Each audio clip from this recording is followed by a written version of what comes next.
the failure of Dawn of War 3, thinking back on it, is actually quite simple. On their own merits, most of its parts made sense in isolation. The problem when you're creating a final product, however, often comes down to the question of how does this all fit together? Dawn of War 3, in a single sentence, did not fit together. Fans were rightly furious at this, and I imagine that the higher-ups in Games Workshop weren't particularly happy about this either. So, how would you remake it? Honestly, I think the best way would be to follow the ideas of the tabletop. Now, I haven't played tabletop since I was in high school, but that was mainly because I was moving around a whole bunch. Also, League of Legends. So I'm not entirely up to date with Warhammer 40k. But I know that the models look cool, as well as the fact that this is probably the same reason that Total Warhammer has been so successful. I've also been getting back way more into the Black Library, and while there are obvious hits and misses, considering how bad the Dawn of War 3 story was, I feel like it can be a lot better. So that's what I'm going to try to do with this remake video. Align the gameplay with the feeling of the Dawn of War scenario, and make the story at least more in line with the stuff that the Black Library has been putting out. So let's start with the campaign. If you have ever seen Poncha's video on his remake of Dawn of War 3, this might sound familiar. After all, he did put a heart on my comments, so yeah. There are going to be 4 races on launch: Primaris, Tau, Mechanicus, and Necron. And I'm doing this for a very specific reason, which revolves around both their really cool models, as well as the narrative thread connecting them all. Digitization, as a theme, has popped up here and there, but I don't think it's been particularly nuanced as a topic outside of machine bad ooga booga. Meanwhile, all 4 of these factions have some relation to digitalization, with the Primaris replacing their Primarch gene seed with a Mechanicus generated one. And obviously the Mechanicus are the Mechanicus, the Tau are the Tau, and the Necrons are the Necrons. Getting back on track with the campaign itself, instead of there being outright war like in the other 2 Dawn of War games, there's going to be a bit more peace. Something more like a diplomatic incident that spirals out of control, like the Dawn of War. So I'm not going to have this escalate into any major conflict, at least by Imperial standards. Mainly because there would be too much for this one video, but if anyone has any ideas about how to flesh this out further, put it in the comments and I'll definitely look at it, because I don't really have much going on anyway. So let's start with the Primaris chapter responding to a Mechanicus call for aid. This Primaris chapter owes the Mechanicus a favour, and the Mechanicus are calling it in. However, let's just say that the chapter in question have their hands filled, instead splintering off a single cruiser to aid the Mechanicus. Aboard this ship include 2 of the main characters, a Tech Marine and a Chaplain. The Tech Marine believes in the Omnissiah, and the Chaplain in the Emperor, and their argument over whether the Primaris is a good idea or not is legendary inside the chapter. When the ship arrives at the Mechanicus world, however, they realize something far too late. It's a Tau world. Now, I'm not a big fan of how the Tau are portrayed. Yes, they're stereotypically Asian, and that usually comes out in the writing as basically a British person's perspective on the 3 big countries of Asia. But I think because they're actively trying to avoid that conversation in the first place, they're actually making the writing worse as a whole, in a sort of Jungian shadow sort of way. This is completely the opposite of the strengths of the updated Necrons, where you definitely get the sense of having one of the strongest empires in prehistory having to watch their own downfall. Personally, I'll be trying to amp up the 1800s era Japan aspect, as there's been several manga series recently that are set in the Meiji period, such as Golden Kamuy and Demon Slayer. Senbon Sakura and Yuki no Shingun are also pretty good. As the cruiser brings up its forward shields and prepares for combat, an Imperial signal hails them. They flick the screen on to see an honorary water caste human, who explains that the situation is a complicated one. The world had been Imperial the last time the census was made, but in the turmoil of the galaxy and a purged Ork invasion, it had flipped Tau. There are still pockets of Imperial and Omnissiah influence that the Tau government have tense relations with. But up until now, most of the populace had just been thankful that someone had dealt with the Orks. A Mechanicus expedition had cut a deal with the Tau for access to a dig site, but now that they've begun drilling, there have been auspicious accidents and disruptions to mechanical systems across the planet, and there have even been drone rampages and murders. This has unnerved and agitated the population enough to the point where riots and protests are common. The Ethereals aligned with the Earth and Fire castes are trying to rally up support in an us versus them power play, but the Water caste and their aligned Ethereals are attempting to reach a diplomatic settlement. With help from the Primaris, they hope that this situation can be quickly resolved. The Tau forces are substantial, and the Primaris reckon that it's not worth their time to say no over a bunch of Mechanicus being idiots. So they comply, for now. Still, numerous radical Ethereals start proclaiming that this is not in the interest of the greater good, providing the first core enemy for this part of the campaign.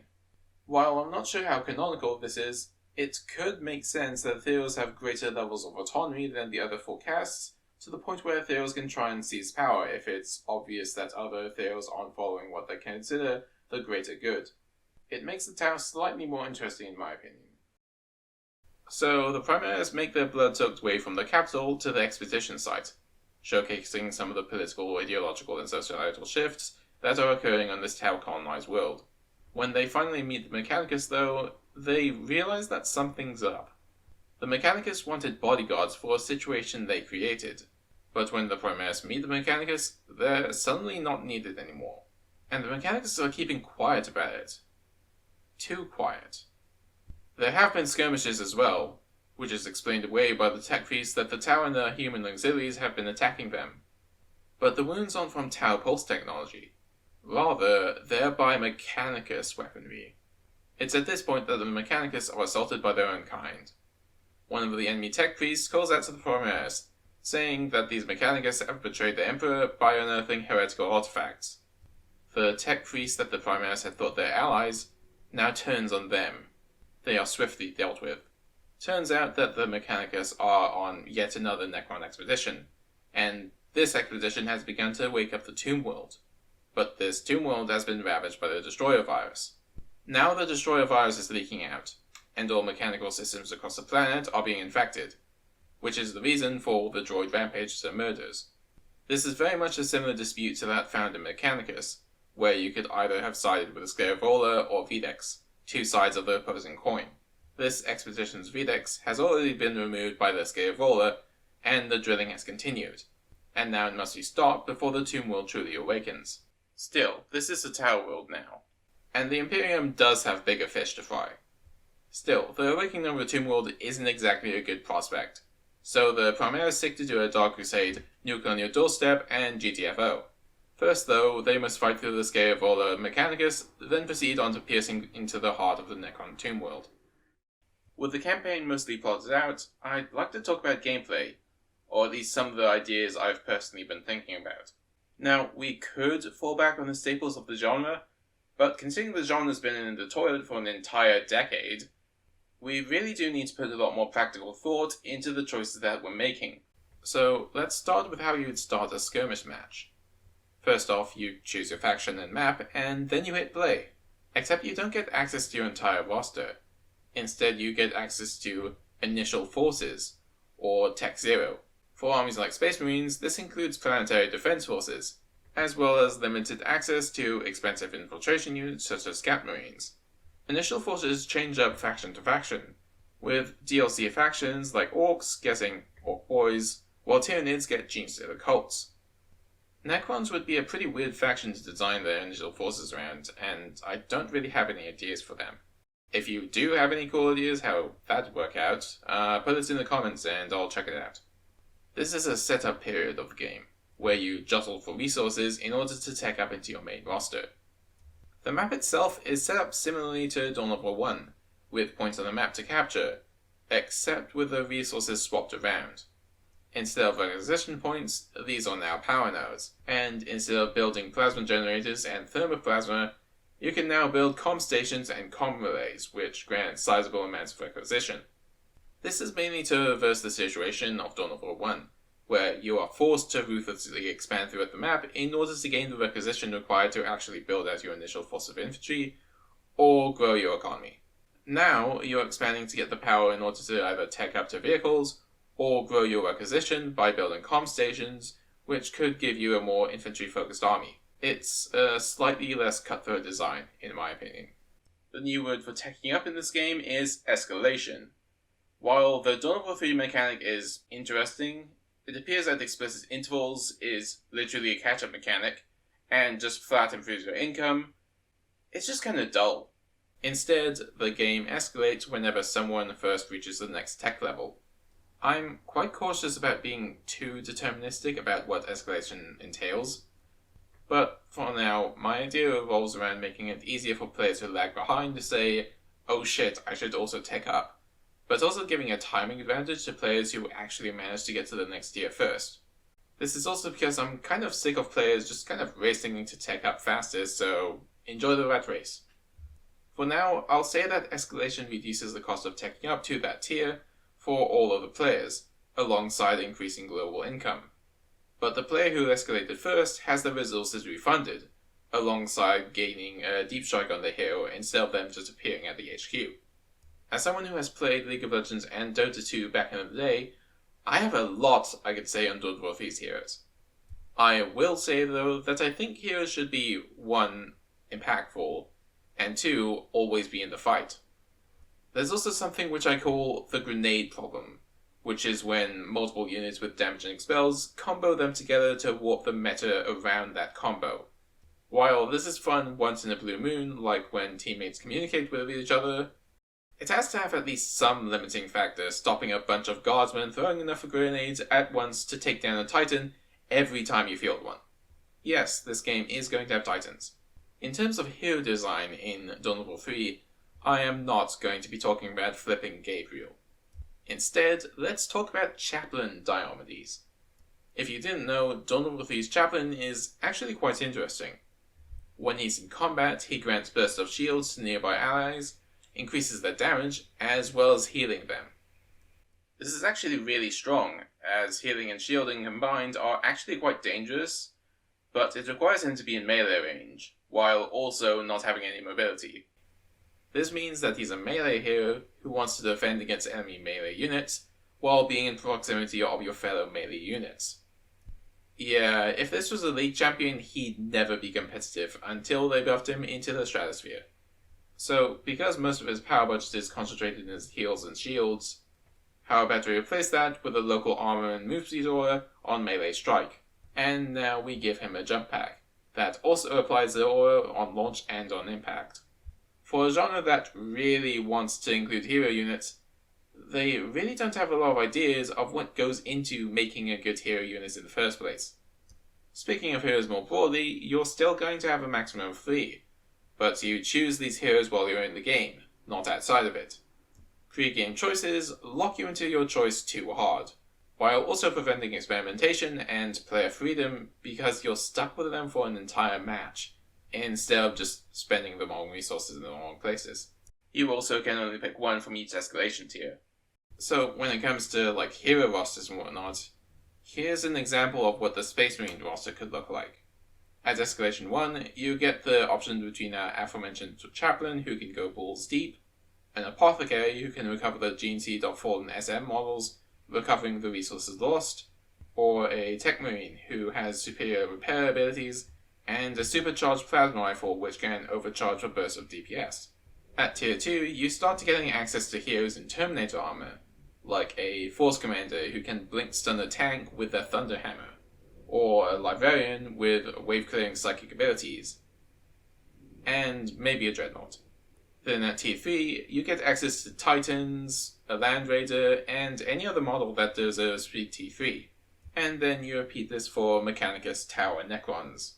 I'm not familiar enough with the new models and rules, but if you have any ideas of your own, then please put them in the comments below. I'm also aware of command points, which are used on the tabletop to do certain special abilities. I don't have too much knowledge about this, but we could make something that's similar to Dawn of War 2's Red system, this time with better communication of what your opponent is capable of, while also tying victory points in to make them far more valuable than just whether or not you finish the countdown. Out on the map, instead of victory points, there are instead orbital intelligence platforms, which give you Supremacy.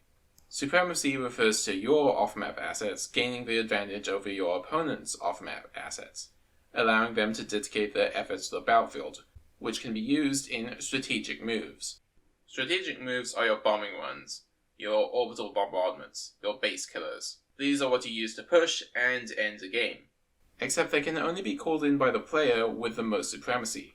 This means that Orb Intel is quite important, because if you have 2 Orb Intel points and your opponent only has 1, you effectively have double their supremacy, which lets you deliver some bullshit levels of pain. You do not want to be on the opposite side of a strategic move. However, your opponents do have a counter in the form of a superiority play, which can briefly prevent the use of strategic moves at the cost of some supremacy.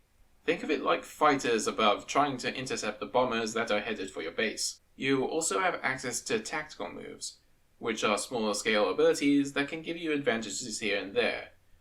They can't be intercepted by superiority plays, while also not needing supremacy advantage in order to use them. However, they still cost supremacy, and that might get you into trouble if your opponent actually gets a supremacy advantage, allowing them to use their strategic moves. This probably is a bit too complicated for some people, but I'm trying to give objectives some in-game value outside of hold this for long enough and you win the game. Personally, I want a victory screen that just ends with a bang, basically. Now, let's talk about base building. Honestly, it's kind of irrelevant in Dawn of War. Theoretically speaking, yes, you could build a pretty big base in Dawn of War 1, but building that big of a base doesn't really do anything. For example, why would you have more than 1 barracks? In StarCraft, they do it for production. But what about the tech structures?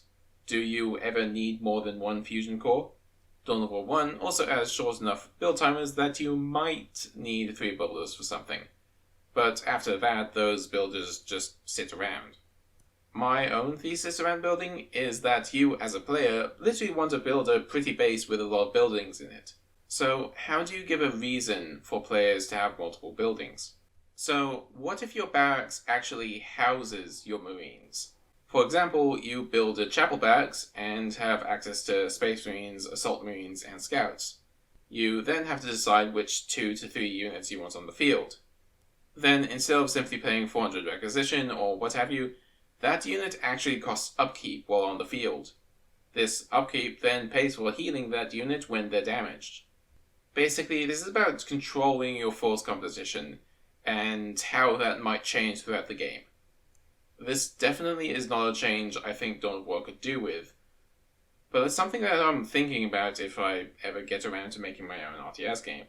Of course, that's a pipe dream, to be honest. But I do spend way too much time thinking about this sort of thing. So why not just dump it on the internet and cross my fingers that someone out there cares? Thanks for watching.